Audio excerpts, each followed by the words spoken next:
So the Washington Commanders have found their quarterback number two. Well, you know what? He may not be the quarterback number two, but as of right now, he's QB2. We're talking about Jacoby Brissett. I think yesterday, I think I called him brisket.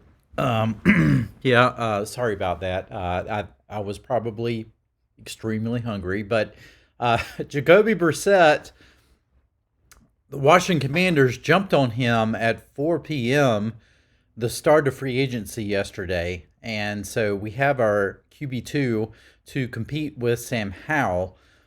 And I think this is a good pickup. Now, certainly, I looked at Jacoby, I looked at Gardner Minshew, and both of those guys I really liked. I also like Teddy Bridgewater as well.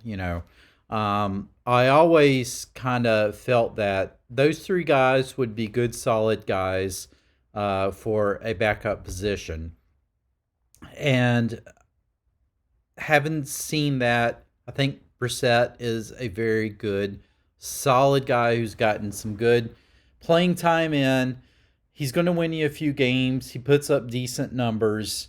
Nothing to write home about certainly, but he's a decent quarterback.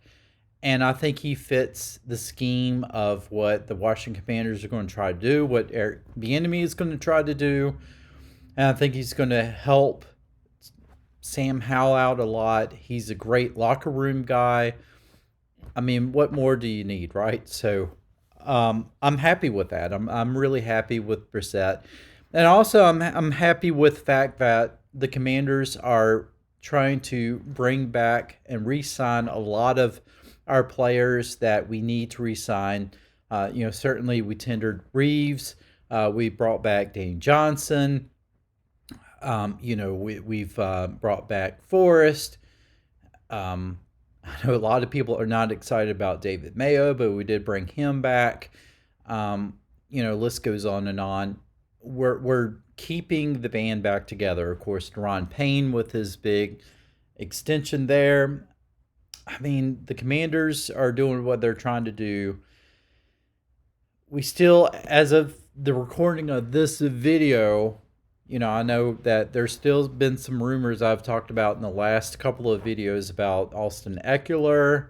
I haven't checked the news today yet, so who knows what happens with that. We did jettison J.D. McKissick. I think that he's given us some good time, or some good playing time, some good numbers. We had to get rid of J.D. McKissick, but that opens up a spot for the running back position. So, see what happens there. There's not going to be a lot of sexy moves, obviously, with free agency.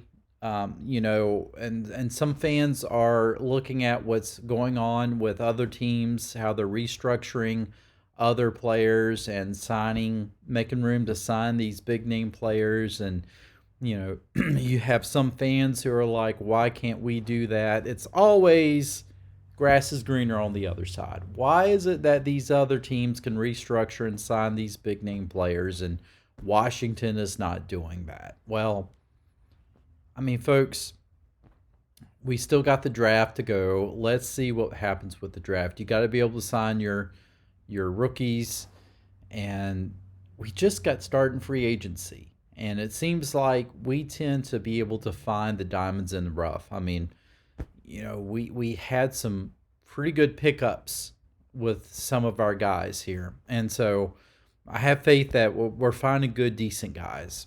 I mean, a lot of you guys who are much younger fans don't realize that our 1982 Super Bowl championship team consisted of a lot of cast-offs, a lot of guys that nobody else wanted. And honestly, it was a lot of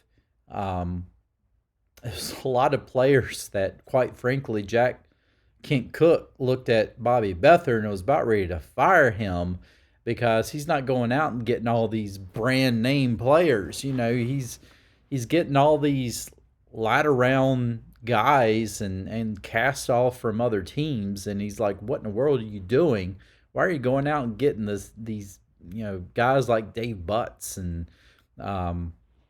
your Joe Jacobys and just a bunch of guys that, well, I will say, um, I'm probably getting my history wrong because Dave Butts came long before that, but just to say that that team wasn't full of superstars, but yet they played like superstars and won the Super Bowl. So it's about bringing a good group of guys together, and I think Ron Rivera's trying to do that. Certainly, if you look at their moves they have done in this off season, they're trying to bring in a more stable, more depth on that offensive line. We've cried about that. I think they're answering the call. And we still got, like I said, we still got the draft to go. So maybe we draft some guys. So overall, I think we're doing a good job with that. Now, what do I think about Jacoby Brissett? Well, like I said, I think he's been a constant professional. He's a consistent guy. He's a great locker room pickup. He's going to win you a few games. He's a solid backup quarterback. He's exactly what you need for your number two guy. He's going to go in there. He's going to play well. He's going to compete for that starting position. So it's not to say that he's going to come in and be like, I know my role, I'm just going to be the backup. No, he's going to come in and compete. He's excited, and that's what we need. We need somebody to push Sam Howell. It's not going to be given to Sam Howell, and as it should not be. You should not just hand the keys to the kingdom over to Sam Howell. He's got to prove his worth. He's got to prove that he is QB1, and that's what we want as fans. We want it to be without beyond a shadow of a doubt that Sam Howell is ready to lead this franchise.